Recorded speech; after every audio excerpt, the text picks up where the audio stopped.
Jake had always lived a peaceful life on his ranch, working the land and taking care of the cattle. The long days were filled with hard work, but they brought him a sense of fulfillment. He loved his wife, Sarah, deeply, and the two of them shared a bond built on trust and respect. Sarah was a kind woman, and her mother, Elizabeth, had always been a part of their lives, but Jake and Elizabeth didn't always see eye to eye. One afternoon, Sarah came to Jake with surprising news. "My mom called," she said, her voice a bit tense. "She's had a disagreement with her side of the family, and she's coming to stay with us for a while." Jake wasn't thrilled about the idea. Elizabeth was known for being a bit demanding and controlling. Still, he loved Sarah and respected her wishes, so he agreed to let her mother stay with them. "Of course, let her stay as long as she needs," Jake replied, trying to hide the unease he felt. That evening, Elizabeth arrived with only a small suitcase, her sharp eyes scanning the ranch as she walked through the door. She had always been a woman who seemed to make her presence known, no matter where she went. Jake greeted her politely but couldn't help but feel an odd tension in the air. Over the next few days, things weren't as smooth as Jake had hoped. Elizabeth, though polite, had a way of subtly getting under Jake's skin. She would come into the kitchen while he was cooking, chatting endlessly about the past or offer unsolicited advice about how he should run the ranch. She seemed to know better than him about everything, and the more she spoke, the more Jake felt his patience wearing thin. Jake tried to stay civil for Sarah's sake. But one evening after dinner, Elizabeth caught him off guard with a comment he couldn't ignore. They were sitting at the table, finishing up their meal, when Elizabeth leaned closer to Jake and said in a soft, almost playful tone, "You know, Jake, I've always admired how strong and capable you are. A man like you. Well, you're hard to forget." Jake froze, not sure how to respond. He had always found Elizabeth a bit too forward, but this felt different. He tried to shrug it off, thinking it was just harmless conversation. "Thank you, Elizabeth," he said awkwardly, "but I'm just doing my best to take care of things around here." But Elizabeth didn't let it go. "Oh, Jake," she said with a smile that didn't quite reach her eyes. "There's something special about you. Sarah's a lucky woman." Jake could feel a strange discomfort building in his chest, and he excused himself from the table, retreating to the porch to clear his head. The breeze felt good against his skin, but the thought of what Elizabeth had said kept nagging at him. Over the next few days, Elizabeth's behavior became more pronounced. She would find reasons to stay close to Jake, offering to help him with chores around the ranch or sitting next to him when Sarah wasn't around. At first, Jake thought he was imagining things, but it became harder to ignore. One evening, as he was fixing a broken fence, Elizabeth approached him from behind. She stood too close, and the warmth of her breath on his neck made him tense. "You're working so hard, Jake," she said softly. "It must be exhausting to carry the weight of this ranch on your shoulders." Jake, already feeling uneasy, took a step back. "It's a lot of work, but I can handle it," he said, trying to keep his tone firm but polite. But Elizabeth wasn't deterred. "I know you can. You always do," she said, her voice low and almost seductive. "And that's what makes you so desirable." Jake's heart raced, and he could feel his skin prickle with discomfort. He quickly turned and walked away, not wanting to be near her any longer. He needed space, but Elizabeth seemed to follow him everywhere. No matter where he went, she was always there, always watching, always making him feel like he couldn't escape her presence. Later that night, Jake decided he had to confront her. He couldn't ignore it any longer. After all, he was married to Sarah and he loved her. Elizabeth's actions were not just inappropriate, they were disrespectful. That night, after Sarah had gone to bed, Jake waited until he heard Elizabeth moving around in the living room. He walked into the room and stood in front of her, trying to gather his thoughts. "Elizabeth, we need to talk," he said, his voice steady. Elizabeth looked up at him, her expression almost innocent, as if she didn't know what was coming. "What's on your mind, Jake?" she asked, a subtle smile playing on her lips. "You've been acting differently lately," Jake said, trying to keep his voice calm. "I don't know what you're trying to do, but it's not right. I'm married to your daughter and I'm committed to her." Elizabeth's smile faded, but her eyes remained intense. "Jake, you don't have to act like this. I've always known what kind of man you are," she said, her voice barely a whisper. "And I can see that you're unhappy. Maybe what you need is someone who truly understands you."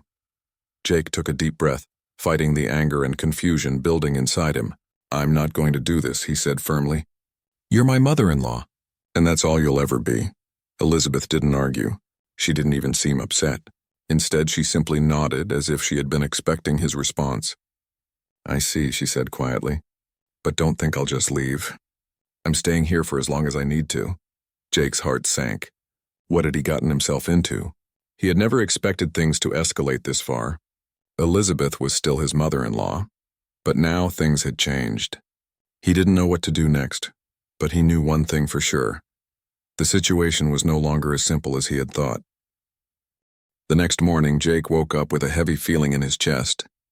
He couldn't shake off the events of the night before. As he walked out of his room, he saw Elizabeth sitting at the kitchen table sipping her coffee. She looked up at him with a calm expression, as though nothing had happened. But Jake knew better. He could feel the tension in the air, and it was only growing stronger.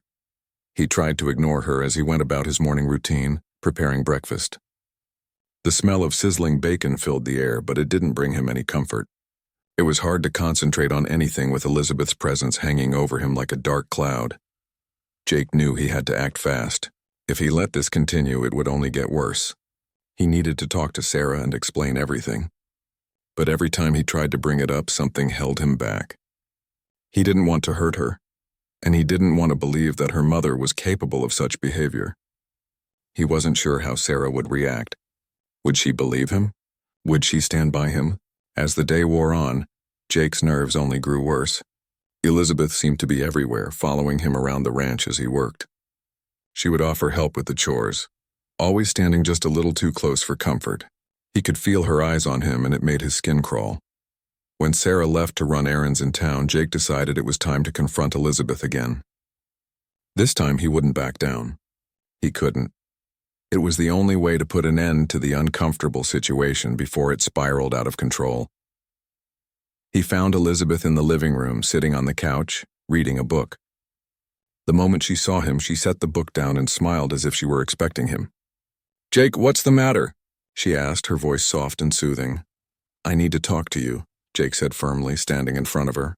He wasn't going to let her control the situation any longer. "This has gone too far. You need to leave. I've told you before, I'm married to Sarah, and nothing is going to change that." Elizabeth's smile never wavered. Instead, she simply tilted her head, as if she didn't understand what he was saying. "Jake, I don't think you understand," she said, her voice low. "I'm not going anywhere. I'm not doing anything wrong. I'm just trying to make you see that I can give you what you need." Jake's stomach turned. This was beyond what he could handle. "I don't need anything from you," he said, his voice growing sharper. "I need you to leave now. This isn't a game." Elizabeth didn't react to his anger. She remained calm, almost too calm. "Jake," she said, standing up and walking towards him. "I know what it's like to feel alone. I know what it's like to feel like you're stuck in a life that doesn't make you happy. But you don't have to live that way. You don't have to be alone anymore." Jake could feel his temper rising. This was madness. He tried to step back, but Elizabeth was right there in front of him, blocking his way. "You're wrong," he said, his voice shaking with frustration. "You're my mother-in-law. You have no right to do this." Elizabeth's gaze softened, but there was a strange glint in her eyes. "I have every right, Jake," she whispered. "I know what you need, and I'm the only one who can give it to you." Before Jake could respond, Elizabeth reached out and touched his arm gently. The touch sent a wave of unease through him. He quickly pulled away, his heart racing. "No," he said firmly, backing up. "I won't allow this." Elizabeth didn't move, but she didn't seem angry either. She simply stared at him as though she were waiting for something. "You think you can just tell me to leave?" she asked quietly. "You think you can just send me away like I'm some kind of stranger? You have no idea what you're dealing with, Jake." Jake's mind was spinning. What was she saying? What was going on in her head? "I don't care what you think," he said, his voice shaking. "You need to leave, Elizabeth, now." For a moment there was silence. Jake's heart pounded in his chest as he waited for her to respond. Finally, Elizabeth spoke, her voice eerily calm. "You don't understand, Jake. I'm not going anywhere. I'm not leaving until I get what I want." Jake felt a chill run down his spine. What did she mean by that? He didn't have time to think about it. He needed to leave the house to get some space to clear his head. But as he turned to walk out the door, he heard Elizabeth's voice again. "Jake, I'm not going to let you leave," she said, her voice firm. "You're staying right here." Jake stopped dead in his tracks. "What do you mean?" he asked, his voice trembling with confusion. Before he could turn around, Elizabeth locked the door behind him. The sound of the bolt sliding into place echoed through the room, and Jake's heart skipped a beat. He turned to face her, his mind racing. "I'm not leaving," Elizabeth said again, her eyes cold and resolute. "And you're not leaving either. Not until you understand what's happening." Jake's blood ran cold. What had just happened? He was trapped in the house with Elizabeth, and there was nowhere to go. He felt a wave of panic surge through him, but he quickly fought it back. He had to stay calm. He had to figure out how to get out of this. But no matter how hard he tried to think, one question kept running through his mind. How far would Elizabeth go to get what she wanted?